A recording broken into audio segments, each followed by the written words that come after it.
Hey guys, I'm going to show you today how to make a really quick and easy dinner, really healthy dinner and really tasty that you can make ahead of time and leave it in the refrigerator overnight and cook it in your slow cooker when you're at work during the day, and then when you come home you'll have a nice hot Thai dinner. So I chopped up a whole bunch of veggies, and I'll show you what I did with those in a second and explain the cooking order and whatnot. But I'm going to start off by making my curry paste. And the recipe's on my blog, but basically it's just 1 tablespoon of some kind of Thai red curry paste. I'm using Thai Kitchen. This is my favorite so far that I've tried. So it's 1 tablespoon of this, to 1 teaspoon of garlic. You can use fresh or chopped. To 1 teaspoon of tamari or soy sauce. To 1 teaspoon of fish sauce. And this is optional, but I really like it. I think that it adds an extra dimension to the dish. I use a teaspoon of sugar. I'm using palm sugar because I have it on hand. You can use honey, you can use regular sugar. So it's a tablespoon, teaspoon, teaspoon, teaspoon, teaspoon. I'm making a double batch, so I, of course, doubled the recipe. So as you can see, I just added all my ingredients to a small bowl and I muddle it all together. So I'm just going to start off by adding my coconut milk. Like I said, I'm using a double batch, so I'm using 2 cans of coconut milk. But if you're doing a single, just use 1. So I'm just going to kind of mix that together just so it doesn't stick to my bowl. I'm going to go ahead and add that to my Crockpot base. You see how it sticks to the bowl. You really want to get it all out of there. That's your flavor. Now the Thai chili paste ranges anywhere from medium hot to hot, depending on what brand you use. So I like to just start off with 2 tablespoons as a baseline, and then you can always add sriracha, one of my favorite condiments in the entire world. You can always add that later. It's got a nice it's got a nice hot flavor. It's made out of like fermented roasted peppers. It's just really good. It's great for Thai food or Indian or anything, really. Use it on everything. So I'm going to add the rest of my coconut milk. Make sure you get all that coconut cream from the inside of the can. And like I said, I'm doing double batch.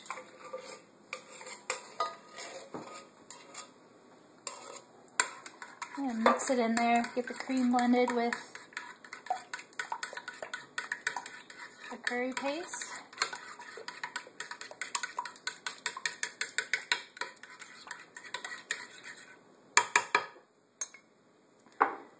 And then I'm going to cut up my chicken. About a pound of chicken to a single recipe. Like I said, I'm using double recipe, 2 pounds of chicken. And what I've done is I've sliced it very thin. And an easy way to do that is just to grab your chicken breast and some kitchen shears. Just cut it on a diagonal. Get those nice thin slices that cook up really quickly.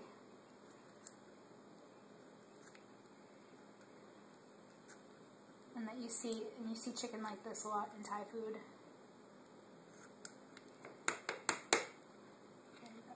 My chicken sliced nice and thin, and I'm going to salt and pepper it.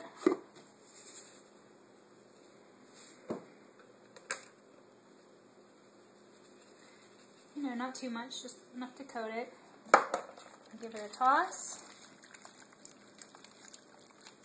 I'm going to throw it in my curry base. Alright, moving over to the vegetables, I'm just using what I have in my refrigerator. What's great about Thai curries is that you can use, whatever you have on hand. I like to use broccoli sometimes I use white potatoes. I always start off with white onion, which I didn't have this time, so I'm using chopped green onions. I had a ton of them. So I'm just going to throw those in. Onions or scallions, whatever.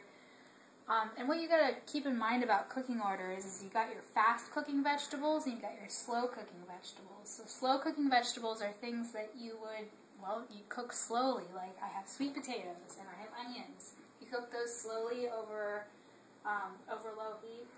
they're going to turn out nice. So I've got my sweet potato chunks. I've chopped these into half moons. So sweet potatoes would be slow cooking vegetables. So are peppers. We've got a green pepper, yellow pepper.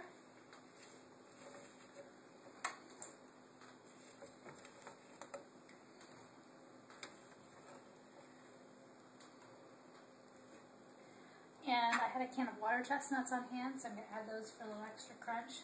Drain those and rinse them off already. And at the farmer's market, I got these, they called them hot peppers, so I don't really know what kind of peppers they are. I tasted them, they do have a kick to them, so I'm not going to actually chop them up. I'm just going to score them down the middle and throw them in whole, and I will probably throw them away after the curry's done, but they'll just kind of infuse the flavor.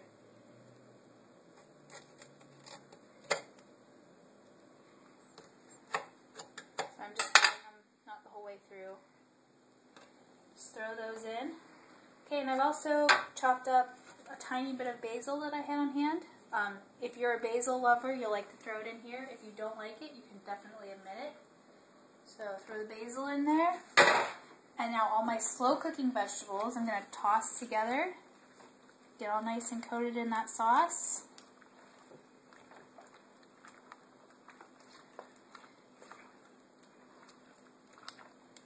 That looks good already and it smells amazing. Okay, and now I'm going to add my fast cooking vegetables. I've got some mushrooms.